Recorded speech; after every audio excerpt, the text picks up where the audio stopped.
দিল পার।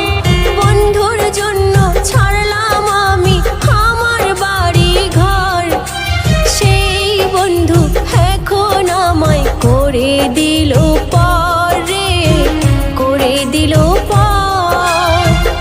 অসময়ে কেন এলো কাল বৈশাখী ঝড়, অসময়ে কেন এলো কাল বৈশাখী ঝড়।